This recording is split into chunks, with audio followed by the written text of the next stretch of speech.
Voilà, nous abordons à présent, mesdames et messieurs, la causerie matinale, la dernière rubrique de cette émission avec nos invités qui ont bravé la pluie pour répondre à notre invitation. Je commence par la charmante dame qui a accepté de répondre à notre invitation. Désormais sera de la partie Rafiat Mamadou, rédactrice en chef à Océan FM. Bonjour, madame Rafiat. Bonjour Théodule Moussa, bonjour à tous nos amis téléspectateurs. Merci d'être là. C'est un plaisir. Aujourd'hui, vous êtes la plus heureuse. On aura le temps d'en parler tout à l'heure. Merci beaucoup. Et voilà. Et puis, avec lui, nous avons Serge Adanao, rédacteur en chef du quotidien Le Matinal. Serge Adanao, bonjour. Théodule Moussa, bonjour. Chers téléspectatrices et téléspectateurs, bonjour. Merci. Nous avons bravé la pluie, comme vous le disiez tantôt, pour vraiment être de la partie. Merci beaucoup. Merci. Nous avons d'autres qui vont nous rejoindre d'ici là. Rafiat Mamadou, je reviens à vous. Je le disais tantôt, vous êtes la plus heureuse aujourd'hui avec cette fraîcheur qui nous accueille, qui vous a accueilli. Parce qu'aujourd'hui, vous soufflez une bougie de plus, c'est ce que nous avons vu. C'est une action de grâce. Une action de grâce Oui. qui doit être célébrée avec farce, enthousiasme et tout. De toute façon, nous sommes là déjà. La journée va déterminer ce que nous allons faire. D'accord.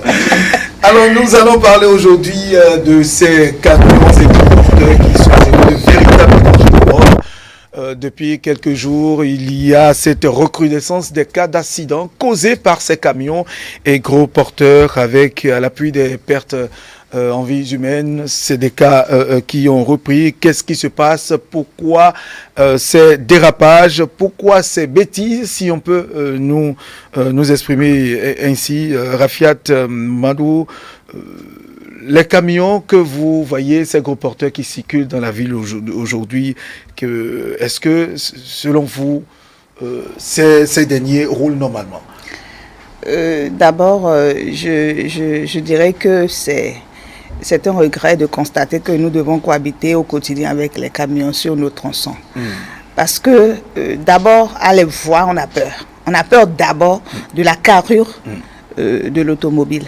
Maintenant, savoir que nous allons cohabiter au quotidien avec eux, ça renforce encore notre peur. Parce que ce sont des personnes qui sont à bord qui n'ont pratiquement ou généralement pas le sens du code. Les conducteurs que nous voyons généralement à bord de ces camions sont souvent de petits enfants, de jeunes enfants, si je peux m'exprimer ici. Et quand vous voyez la manière dont ils conduisent, on a peur. On a peur, on se dit qu'on cohabite au quotidien avec la mort, mais cette mort fait encore plus peur. Nous ne sommes pas dans un pays développé, certes, mais je pense qu'on peut trouver des moyens pour nous éviter d'être au quotidien au contact avec ces camionneurs-là. C'est ce que je peux dire pour commencer. Très bien. Serge Adalao, vous voyez aussi ces camions qui circulent. D'abord, l'aspect que présentent ces camions, c'est de rien que de la ferraille, qui ne sont pas du tout en forme. On se demande, est-ce que ces camions subissent les visites techniques normalement? D'abord, l'aspect, nous allons parler d'abord de l'aspect avant d'aborder l'aspect technique. Oui. Voilà, la forme même des camions qui sont en circulation laisse à désirer.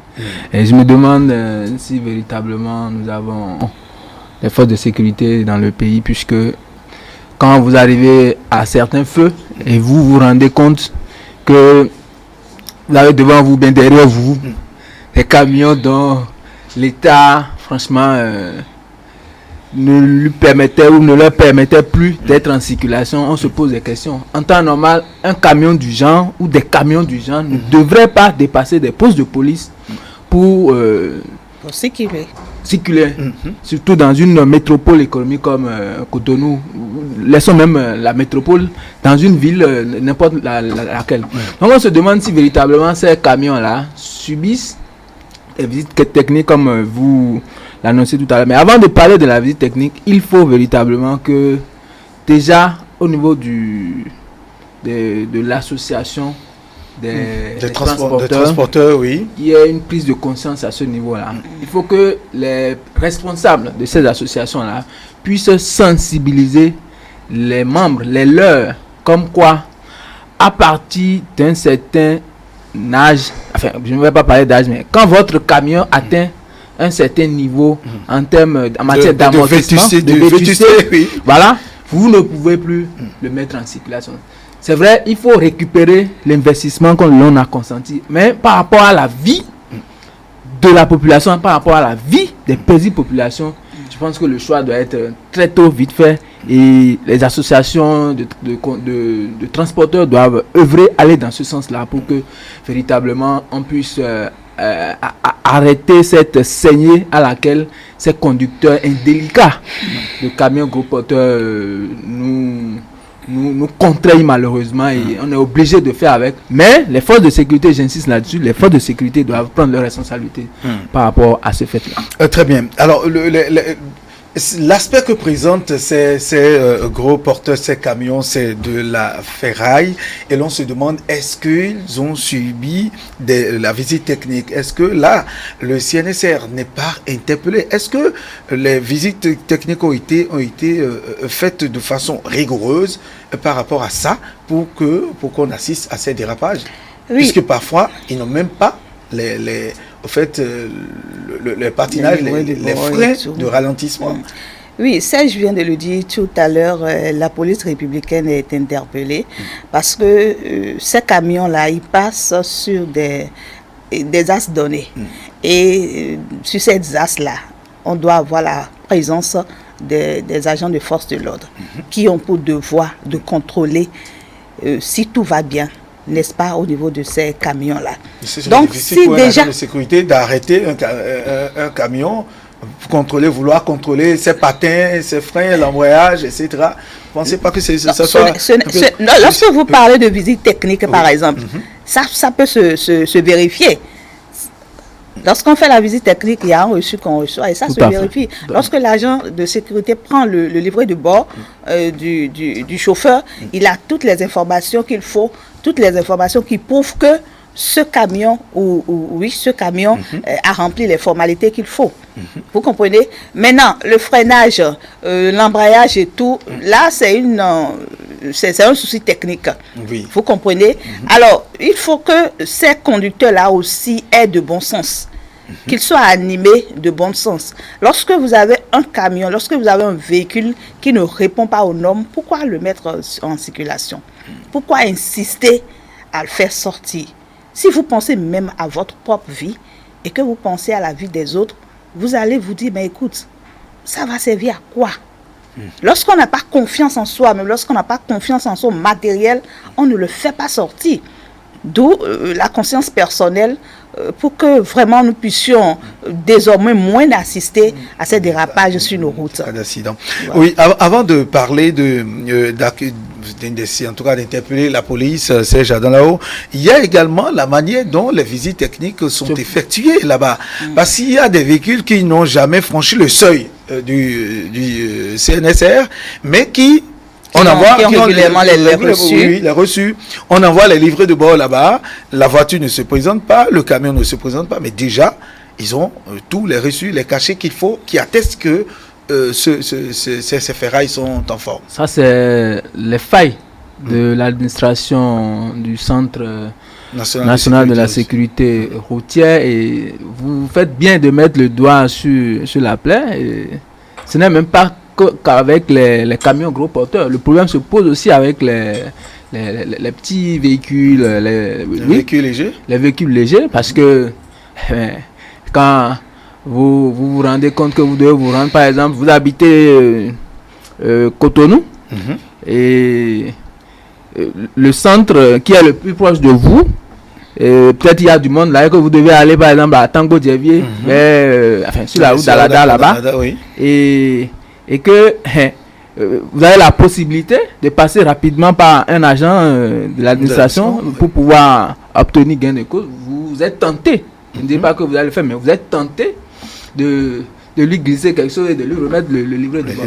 C'est au niveau de l'administration du Centre national de sécurité routière qui doit avoir beaucoup plus de rigueur dans le traitement des dossiers désormais. C'est inconcevable qu'on ne puisse pas voir l'état du véhicule, le véhicule pour lequel Et qu'on délivre un reçu. on délivre un reçu. Ça pose un problème d'éthique, ça pose un problème de morale à mon avis. Et il va falloir que le directeur, je crois qu'il y a toujours un directeur. Il y a toujours un directeur. Le directeur du CNSR doit franchement, à ce niveau-là, accorder beaucoup plus de rigueur désormais, parce que c'est inconcevable qu'un véhicule puisse avoir ses papiers, enfin, le papier de la visite technique À jour, oui. Et que une fois un accident survenu, on remarque qu'il y a des dysfonctionnements, ou bien même s'il n'y avait pas d'accident, et qu'en circulation, vous remarquez que le véhicule voulait virer à gauche ou à droite, et que le clignotant ne marche pas. Ça pose un problème. Et que le système de freinage, parce que tout ça là est vérifié, si le camion ou le véhicule est allé au niveau de la visite technique. Tout ça est vérifié, et la visite technique prend en compte un certain nombre de paramètres, et quand vous les respectez, peut-être, je ne sais pas, 2 ou 3 mois, votre véhicule en matière de système de freinage, le problème ne pourra pas se poser durant la période de la visite technique. Quand vous suivez les règles comme cela se doit, c'est quand on ne veut pas aller dans la droiture, on préfère passer par les couloirs, qu'on a un papier à jour, mais du point de vue technique, ça pose problème. Il y a problème. Mais pourquoi ne pas aller dans la droiture? C'est comme si je fais pas les cours de l'auto-école et je reçois mon permis de conduire. C'est méchant. Là, on va en parler tout à l'heure, parce que ça ça constitue également un véritable problème.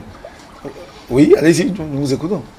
Oui, je disais que c'est comme si je n'ai pas mon permis de conduire et je n'ai pas fait les cours de la conduite comme il le faut et que je reçois mon permis de conduire. C'est-à-dire c'est méchant. D'abord, celui qui délivre ce permis, il a faussé, il a péché, je dirais, et même la personne qui reçoit le permis également a péché. Parce que c'est la vie des gens que nous mettons en péril là. Le problème, si vous le permettez, c'est le rapprochement en fait de ces centres de visite technique qui sont un peu loin. Voilà, c'est le rapprochement. À mon avis, il y a un problème de rapprochement qui se pose et qui contraint parfois, parce que pour aller je prends encore cet exemple-là, pour aller à Tango Djébé par exemple, imaginez le nombre de litres d'essence que je dois utiliser pour aller là-bas. Ça ne devrait pas poser problème. Ça ne devrait pas poser problème. Ça ne devrait pas poser problème. Et non, ça ne doit même pas poser problème. Mais face à la réalité, c'est la réalité. C'est la réalité. Et il faut que le CNSR puisse penser à cet aspect de la question. Comment rapprocher davantage ces centres de visite technique de la population aux populations pour que on ne puisse pas prendre comme argument c'est parce que je ne suis pas proche du centre de la visite technique que je n'ai pas pu envoyer mon véhicule, ou bien j'ai des courses à faire, ainsi de suite. Donc le CNSR doit chercher à rapprocher davantage les centres de visite. Les centres de visite, c'est technique, oui. Ça fait partie des solutions, mais l'autre question qu'il faut se poser, ça c'est toujours au niveau du Centre national de sécurité routière, c'est de savoir est-ce qu'il dispose des mécanismes, des outils nécessaires pour faire le contrôle des systèmes de freinage et de tout l'ensemble de sécurité de ces gros porteurs. Parce que quand même, le CNSS, c'est une structure qui, nous le disons, a quand même des moyens. C'est une structure étatique. Et qui a les moyens à faire. S'il ne disposait pas de ces dispositifs-là, alors à quoi sert la visite technique? Oui, mais surtout par rapport au gros porteur. Est-ce que le système, la technique... Il doit y en avoir. C'est le sens même de la visite technique. On parle de technique, ça veut dire qu'on révise tout ce qui est technique, tout ce qui est machine, tout ce qui est opérationnel dans le véhicule. Donc, je crois que c'est le sens même de la visite technique. Le système de freinage doit être contrôlé, les clignotants doivent être contrôlés. En tout cas, tout ce qui entre dans le bon fonctionnement d'un véhicule. Je pense que c'est le sens même de la visite technique. Oui, on peut pas rester ici et dire que le CNSR ne possède pas ces dispositifs-là. Oui, parce qu'il y a certainement, pour le peu que nous savons, il y a un dispositif pour contrôler les véhicules légers. Il doit y avoir un autre pour les gros porteurs. Forcément, parce que c'est pas est-ce que c'est véritablement ça? C'est ce qu'il il doit y en avoir. Nous sommes journalistes, on va peut-être faire une enquête là-dessus pour pouvoir élucider les populations. Mais je pense que c'est le sens même de la visite technique. Il doit y en avoir. Très bien. Alors, oui, le CNSR est interpellé par rapport à la qualité. Le CNSR est interpellé par rapport à la qualité et à la faisabilité réelle de ces visites techniques-là. Également, les agents de force de l'ordre sont également interpellés parce qu'ils doivent contrôler, en tout cas, ce qui devrait être normal. Normalement voilà, contrôlé. Ce qui devrait être normalement contrôlé à chaque étape de stationnement. Parce que vous voyez un agent de sécurité a raisonné un camion, mais là, on les tasse de tous les mots. Il y a ce problème-là. C'est pourquoi... Non, le civisme ne devrait pas nous permettre quand même de juger mal ces agents. Ils sont dans leur fonction, ils sont dans leur activité. Ils font ce qu'on leur a demandé. C'est de leur priorité. Ils doivent le faire. C'est pour la sécurité des populations qui sont là. Donc, on ne devrait pas les juger à tort et à travers par rapport à ces actions-là. Et aujourd'hui, maintenant, il n'y a plus de glissement dessous. Donc, le problème ne doit plus se poser. En tout cas. Alors, il nous a rejoint sur le plateau. Merci d'être là. Il a bravé la pluie et tout. Hospice Yavimi Houton, journaliste à Canal 2 Star. Bonjour. Bonjour Théodule, bonjour chers amis. Bonjour chers amis. Merci d'être là. Merci d'être là. Vous avez bravé la pluie. Certainement que vous avez croisé des gros porteurs, des camions gros porteurs avant d'arriver ici. Effectivement. Vous en avez croisé. Oui. Et vous avez été... Il y a cette frayeur qui vous a pris. Vous avez eu peur. Quand vous les dépassez, quel est le sentiment que vous avez oui, toujours cette frayeur parce que lorsqu'on sait que voilà, avec ces messieurs, le danger n'est jamais loin de vous parce que c'est pas la sécurité, l'insécurité zéro avec ces messieurs-là. Donc il y a toujours cette peur-là qui vous anime lorsque vous avez envie de dépasser ou bien vous les voyez devant vous ou bien juste derrière vous. Donc vous faites tout possible pour pouvoir les éviter. Parce que avec les gros porteurs dans la circulation de Cotonou, c'est un peu plus compliqué. Très bien. Et selon vous, qu'est-ce qui est à la base? Qu'est-ce qui pourrait être? J'ai suivi un peu les collègues sur le plateau. Déjà, on a parlé de la visite technique, mais au-delà de cela, je pense que c'est la conscience même des conducteurs de ces gros porteurs-là qu'il faut un peu interpeller. Parce que moi, je vais vous raconter peut-être une histoire. J'ai un camarade avec qui j'ai fait les classes et à un moment donné, parce qu'il n'a pas eu la chance de continuer, il a voulu avoir comme métier conducteur de gros porteurs. C'est un monsieur très docile, très très sain, mais à un moment donné, il a fallu 3 mois avec un chauffeur de gros porteurs, voilà. Et je le revois 3 mois après, il devient un consommateur de soda-bi, de stupéfiants, d'alcool. Je lui dis, mais pourquoi tu fais ça? Il dit, oui, mais c'est son nouveau job qui demande ça parce que lorsque vous devez quitter Malanville pour Cotonou ou bien Cotonou pour Malanville, il faut avoir tous vos sens. Il faut savoir tenir la route. Il faut consommer cela pour tenir la route. Vous voyez déjà ce qu'on inculque aux jeunes déjà à la base. Ça voudra dire que pour pouvoir être lucide au volant, c'est qu'il faudrait consommer se surdoser, voilà, pour supporter, pour tenir la route comme ils le disent. Donc voilà un peu l'un des dangers. Parce que votre véhicule peut avoir tout, peut remplir toutes les formalités, peut être techniquement au point. Mais lorsque vous n'avez pas tous vos sens, lorsque vous n'êtes pas lucide pour éviter le premier danger, le premier obstacle que vous trouvez sur votre route, facilement vous pouvez aller vers les dérives, dérailler, puis cautionner un accident. Donc il y a cela aussi. Il n'y a que aussi au niveau de ces syndicats de conducteurs de gros porteurs, il n'y a pas un travail qui se fait sur la personne même du chauffeur, sur sa personne. Il n'y a que aussi et chaque chauffeur a un apprenti. À un moment donné, lorsque au beau milieu de la nuit, il a envie de se reposer un peu, il laisse le volant au petit qui n'a pas encore son permis et qui est là pour apprendre. Il n'a aucune expérience. Il n'a aucune expérience et il est là pour apprendre et bienvenue les dégâts. Donc, c'est tant de facteurs qui favorisent aussi aujourd'hui les dangers de mort qui constituent ces gros porteurs-là sur nos routes. Très bien. C'est Jadalao, les cas où les propriétaires, en tout cas les voitures, les camions, je dirais, ne vont pas subir les visites techniques normalement. Il y en a qui disent que ce sont souvent les camions, les gros porteurs appartenant à des autorités. Et donc, voilà, bonjour les dégâts. Les visites ne sont pas faites normalement. Et que même quand ils arrivent à créer des dégâts dans la ville, il n'y a pas constat. Même s'il y a constat, il n'y a pas de suite. Autant de problèmes qui sont évoqués ces gens-là. Non, mais les autorités sont-elles au-dessus de la loi? Je suis tenté de vous relancer la question. Mais les autorités ne sont pas au-dessus de la loi. Elles ne sont pas au-dessus de la loi. Par conséquent, que le camion appartienne à un président ou à un responsable d'une association, le problème ne devait pas se poser en ces termes-là. Le problème, c'est disposer d'un camion qui soit en règle et qui soit en forme. C'est ça le problème. Le problème n'est pas c'est le camion de X, le camion de Y. Tel DG, tel patron. Je peux être un citoyen lambda de la République. Mon camion doit respecter les normes. Je peux être ministre des Travaux publics ça c'est un exemple. Je peux être ministre des Travaux publics et des Transports.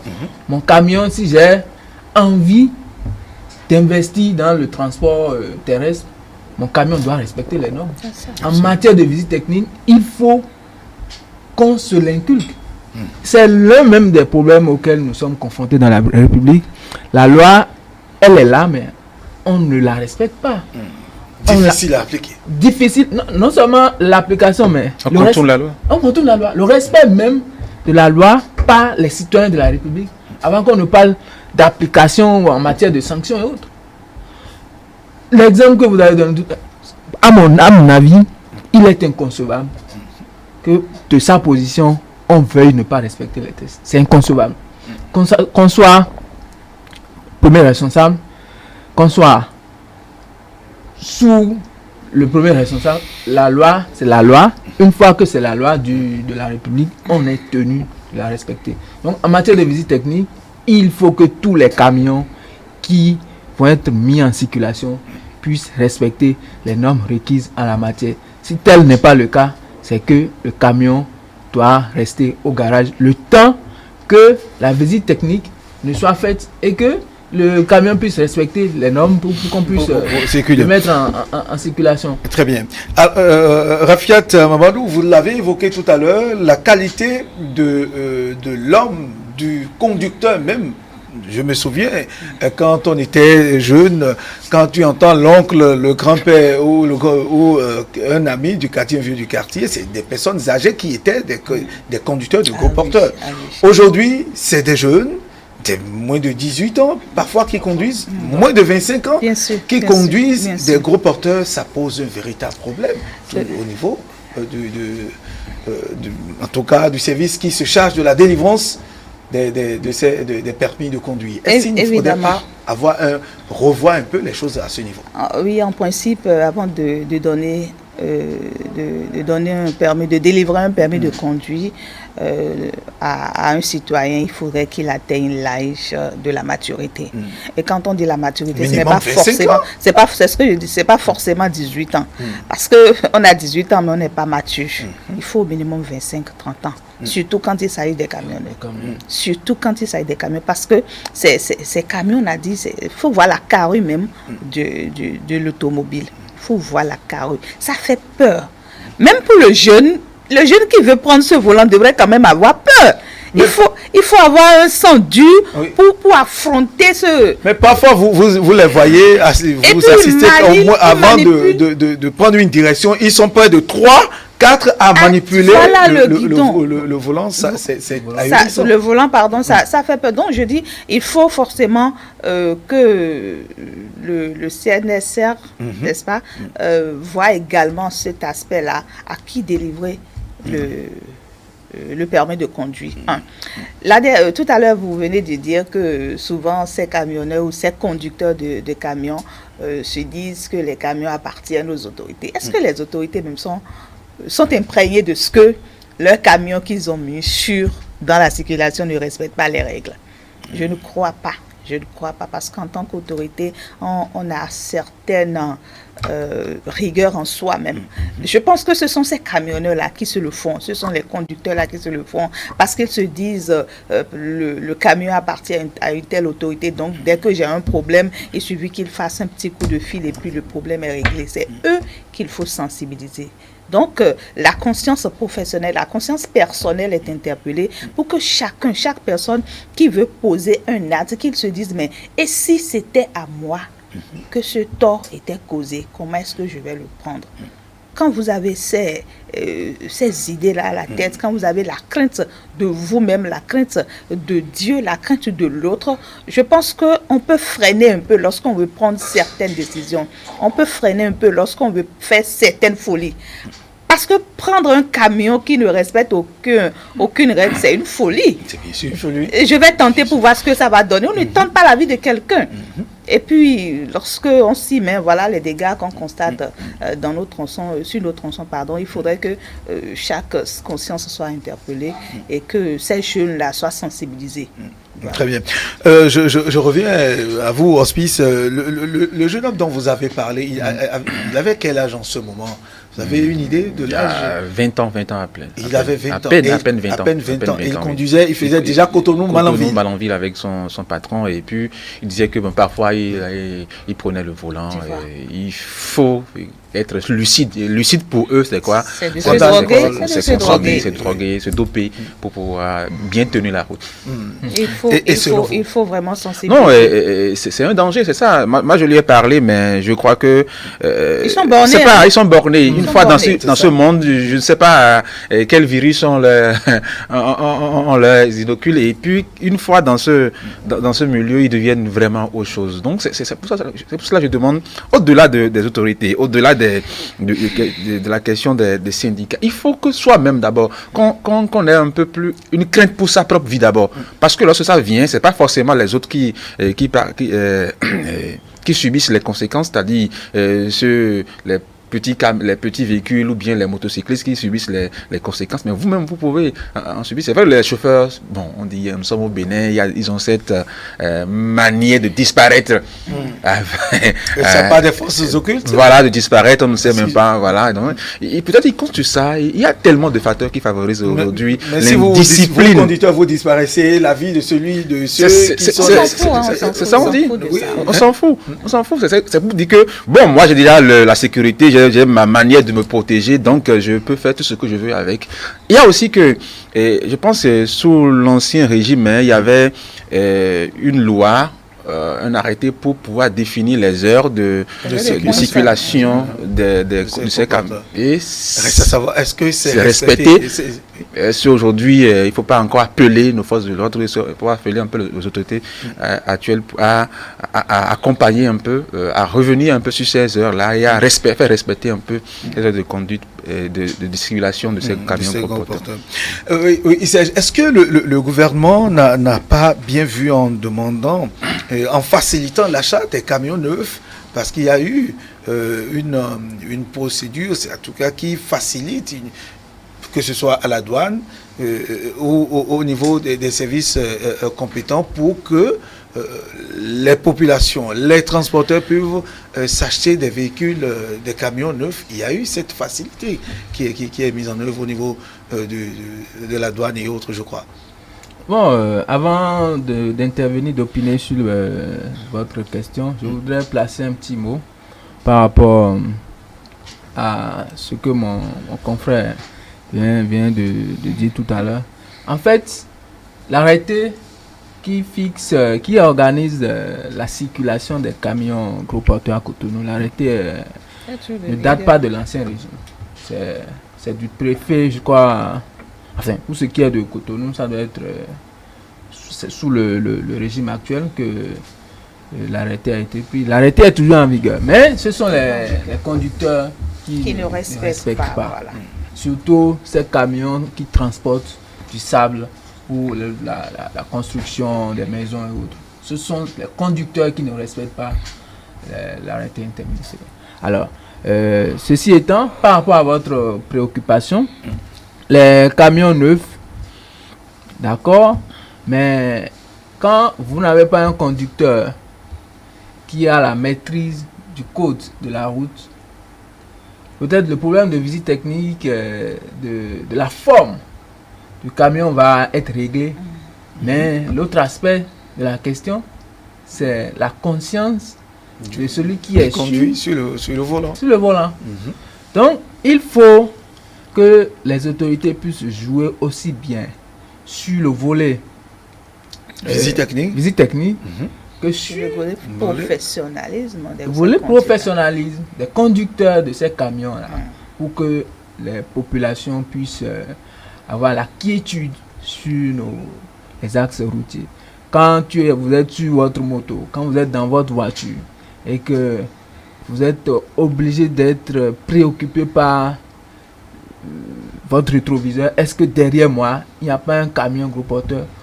Vous avez tendance de ne regarder que dans le rétroviseur, alors que devant vous, vous ne savez pas l'obstacle qu'il y a devant vous. Vous perdez parfois, vous avez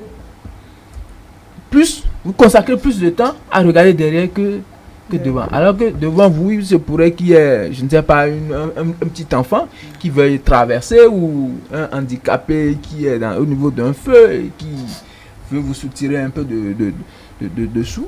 Vous le ramassez parce que vous craignez que par derrière, il n'y ait pas un camion qui veuille foncer sur vous. Donc, nos autorités, sinon les préfets, le ministre, les ministres, parce que là, ça fait plusieurs ministères qui sont concernés. Les ministres doivent, je ne sais pas si ce n'est pas encore le cas, mais ils doivent très rapidement se voir, sinon se revoir, pour pouvoir mettre un terme à cette pagaille qui est observée dans la ville de Cotonou par rapport à la circulation des camions gros porteurs qui sèment la terreur.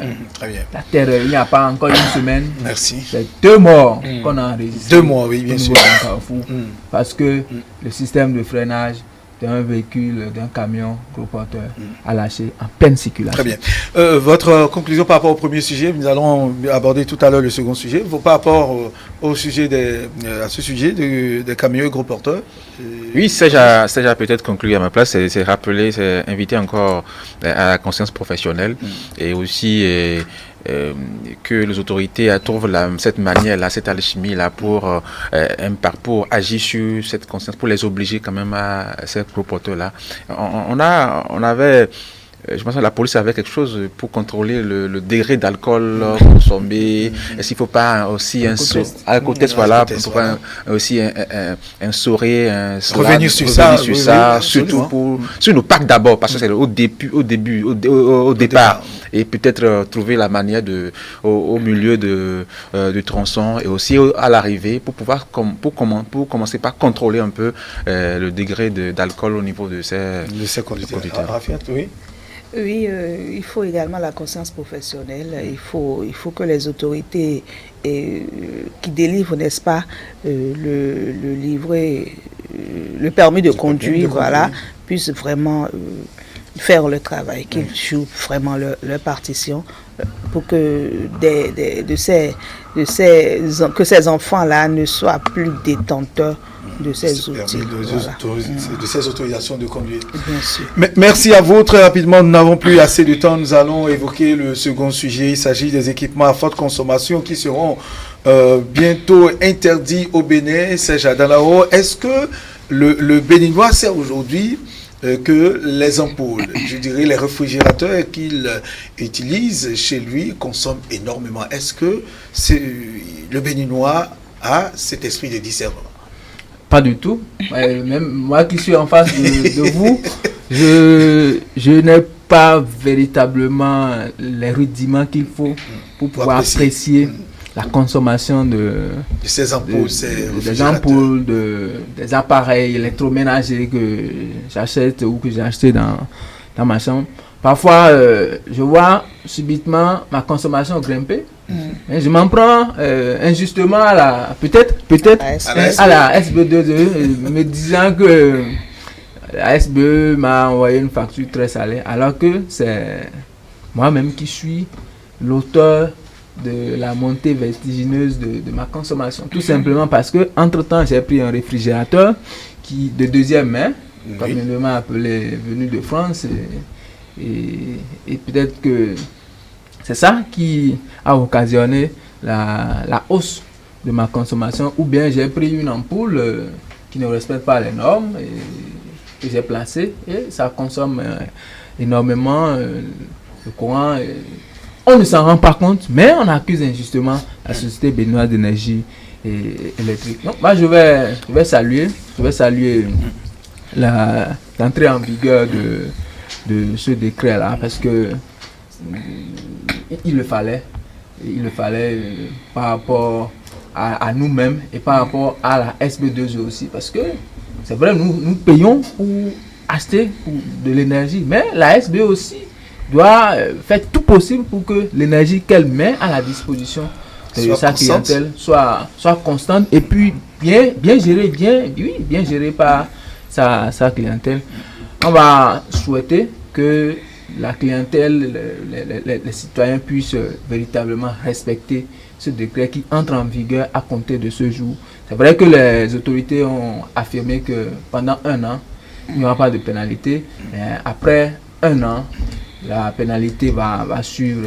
Et là, il ne faudrait pas qu'on soit les premiers encore à commencer par crier on nous a sanctionné, on nous a fait 1 an, c'est quand même suffisant. Pour pouvoir prendre cette décision. Très bien. Et par rapport à ça, il y a le Millennium Challenge à Compte qui est rentré dans la danse, qui a même organisé des séminaires de formation par rapport à ça, puisque désormais, les normes d'efficacité énergétique seront contrôlées, les ampoules réfrigérateurs et climatiseurs seront étiquetées. Ça a été, et le ministre en a parlé la semaine dernière, le vendredi dernier. Voilà. Alors, Hospice Vimy, comment appréciez-vous cela et quelles sont vos propositions peut-être? C'est une bonne décision. Il y aura désormais des ampoules 1 étoile, 2 étoiles, 3 étoiles. Donc, ça dépend. Le prix de l'ampoule va varier selon le nombre d'étoiles que porte l'ampoule.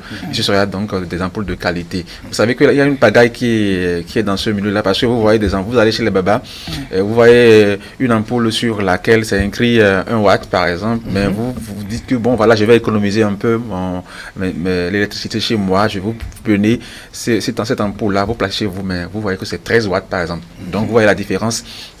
De 1 watt, c'est 13 watts. C'est ce qu'on remarque sur le voilà, marché.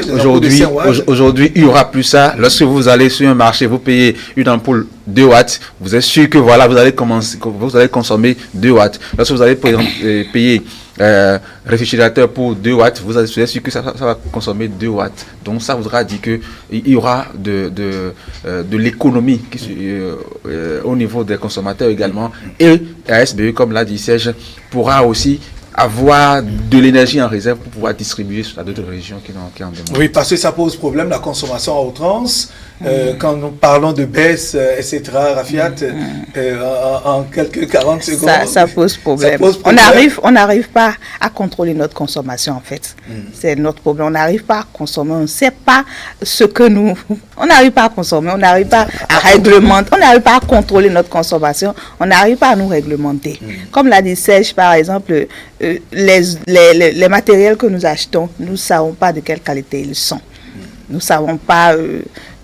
même si les gens on met des signes ou des indices, des étiquettes là-dessus, quelles sont les méthodes qui pourraient nous permettre de vérifier véritablement que ce qui a été mis dessus, c'est ce que nous consommons.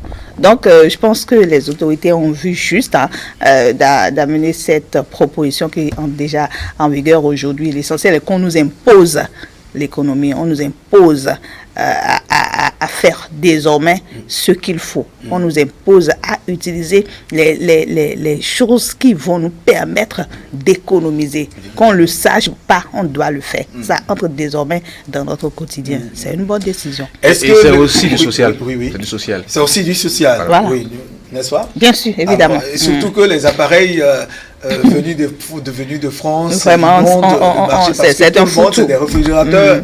Ou soit des maintenant, il faut faire le travail. pour voir vraiment comment est-ce qu'il faut réglementer un peu ce milieu-là. Les mamans qui vont au Nigeria, ils viennent avec des ampoules. Maintenant, comment est-ce que ça va se passer à leur Pour niveau? leur empêcher de mettre d'autres ampoules. Oui, c'est la grande interrogation. Et surtout les venus de France, les réfrigérateurs climatiseurs venus de France aussi. Je crois avec la décision, il n'y aura plus de ces venus de France là. Enfin, même au niveau de... Parce que c'est une décision sous-régionale. Pour ne pas dire régionale, c'est au niveau de la CEDEAO en fait. Donc dans tous les pays de la CEDEAO, désormais, il n'y aura plus d'entrée de ces ampoules, de ces appareils électroménagers qui consomment exagérément l'électricité. On va saluer la décision et souhaiter qu'il y ait disponibilité de ces ampoules, de ces appareils sur le marché pour que le consommateur n'ait pas encore à se référer à ces vendeurs informels, merci beaucoup, dont les appareils ne respectent pas la norme en la matière. Merci à vous, merci Serge Adalao, rédacteur en chef du quotidien Le Matinal. Hospice Yavimi Routon, journaliste à Canal 2 Star, et puis à Rafiat Mamadou, rédactrice en chef à OCFM. Merci d'être là ce matin, merci d'avoir bravé la pluie pour être là, ce n'est pas facile. Et nous vous disons merci, nous profitons pour dire une fois encore joyeux anniversaire à notre consoeur Rafiat Mamadou. J'ai raté le gâteau. On va couper le gâteau dans le couloir. Merci à vous, chers téléspectateurs. Ainsi prend fin l'émission de ce matin. Merci de nous avoir suivis. Très bonne suite des programmes sur ETL.